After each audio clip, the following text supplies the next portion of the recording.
Another important feature of Google Classroom is the question. Here is where you can ask a question.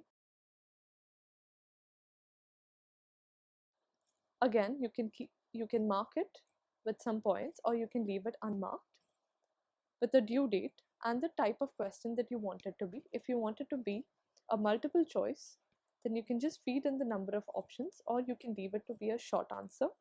Here you have two options. One is students can edit their answer. That means once they have sent in their answers, there's still a possibility for them to change the answer. I have kept this option as closed. You can open it up depending on how important or graded this question is. Another feature over here is students can reply to each other. Uh, if you if you wish for your students to give feedback to each other, you can keep this option open. I'm going to shut this option. All the work that we have assigned will show up over here in your classwork. It will also show up on the main stream tab that we discussed earlier.